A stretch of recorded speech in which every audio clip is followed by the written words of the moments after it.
Il Verona in campo per dimenticare subito la sconfitta nei minuti di recupero nel derby con il Padova e riprendere la corsa verso il vertice. Il Grosseto per tentare di lasciare l'ultimo posto in classifica, conseguenza anche della partenza a -6. Squadre con obiettivi opposti ma che oggi sono chiamate entrambe al cambio di marcia. Verona che deve fare i conti con le assenze per i raduni delle nazionali, fuori Bacinovic, Bojinov e soprattutto il motore del centrocampo, l'islandese Alfredsson. Mandorlini schiera il 4-3-3, Rafael in porta, Crespo, Moras, Maietta e Cacciatore in difesa, Laner, Jorginho e Martigno a centrocampo, Gomez, Cacia e Carrozza in attacco. Mario Somma risponde con il 5-3-2, Bremec tra i pali, Celiac, Rigioni, Olivi, Padella e Calderoni nel folto reparto difensivo a 5, poi Obodo, Del Vecchio e Foglio a metà campo, Lupoli e Sforzini in attacco. Arbitra Battista di Molfetta, assistenti Bagnoli e Del Giovane. A Verona c'è un pallido sole,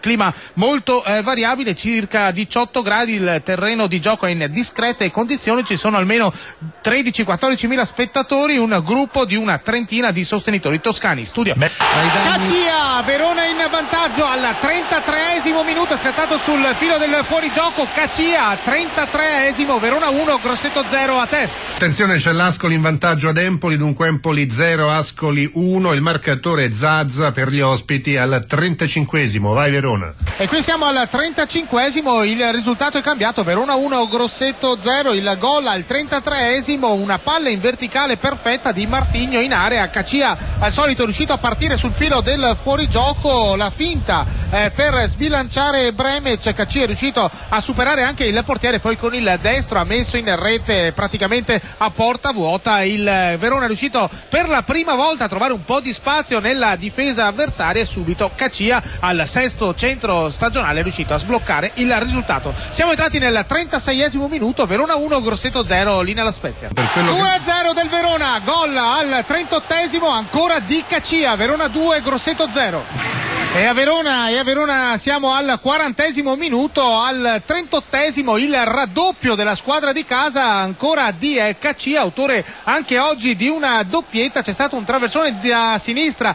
di Cacciatore imperfetta all'uscita del portiere Bremec, il pallone che è finito tra i pali di Cacia e poi in rete. È il settimo centro stagionale di Cacia, autore pochi istanti prima di un'altra grandissima occasione, ancora era scattato sul filo del fuorigioco, la difesa del Grosseto ferma l'uscita di Bremec, il pallonetto di Cacia che ha superato il portiere avversario ma la conclusione era appena troppo corta, il rimbalzo del pallone nell'area piccola e poi Bremec era riuscito a recuperarlo dopo aver fallito per così dire questa occasione, appena un minuto dopo il gol di nuovo di Cacia. Quindi adesso siamo al 40esimo minuto, adesso sentite l'ovazione del pubblico di casa proprio per l'uscita di Cacia.